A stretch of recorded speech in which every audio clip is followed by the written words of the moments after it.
Hi and welcome to AutoCAD Map 3D 2008 training.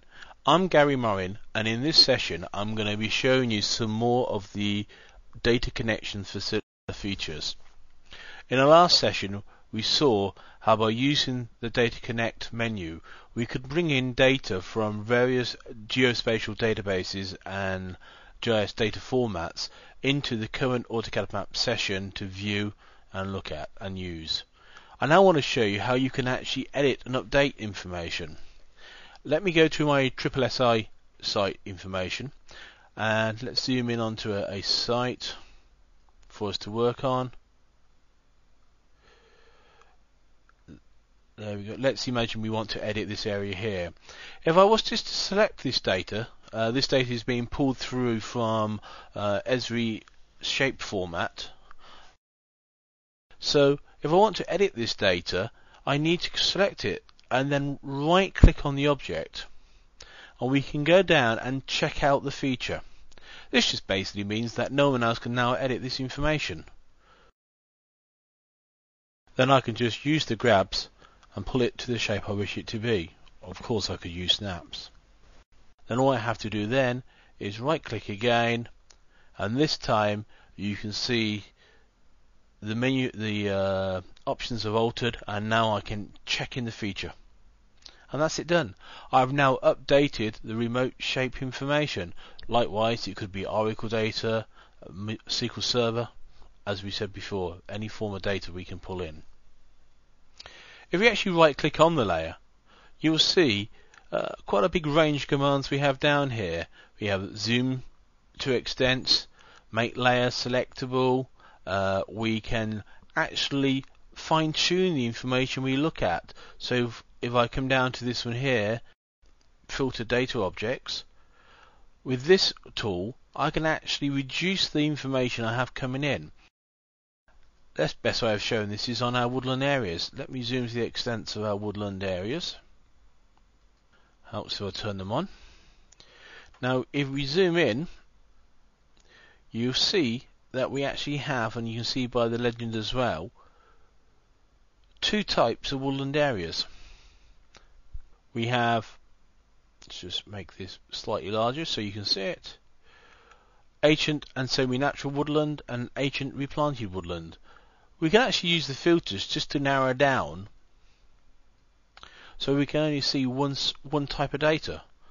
So right click, query filter data, and in comes my feature source query engine, and I'll say I want to add a new criteria. I could make it location based, where we could tell it to only data within a polygon or within a circle, etc. But in this case I'm going to make it property condition. I'm going to tell it to use my type attribute and tell it only to bring in data that is equal to, I could use in and various different options down here, but by pressing select here, it looks through the attribute data for me, gives me my various options. So if all I'm interested in is my replanted woodland, I just select that option, hit OK, OK, and now once this data is updated, it's updating it now, it's only going to be showing me the replanted woodlands. So one final thing I want to show you on data connections before we move on to another subject is actually how you can transfer data from one data connection for one format to another.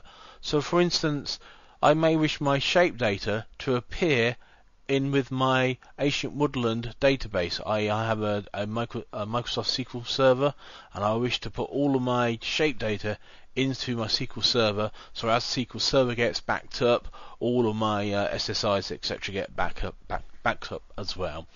It's relatively easy for us to do. I just go to data, bulk copy,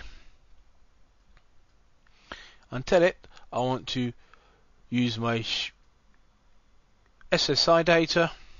I want to transfer it over to SQL Server. There's some criteria towards the bottom of the page.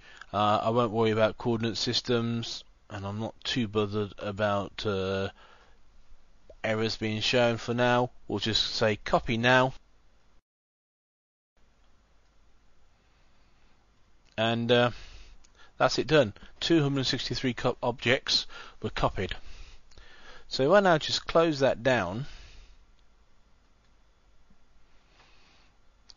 go to my data connections again,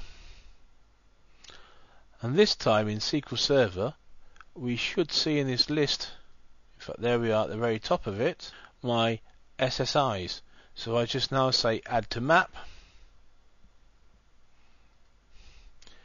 There we are, our new SSI information. Let's just zoom to the extent of that so we can see it. So we've used the data connections to transfer my shape data through, in this case, into SQL Server. But you can use it to convert really from any format to any format that has read-write capability. That's the end of this session. If you've got any questions or comments, please don't hesitate to post them. Thank you very much.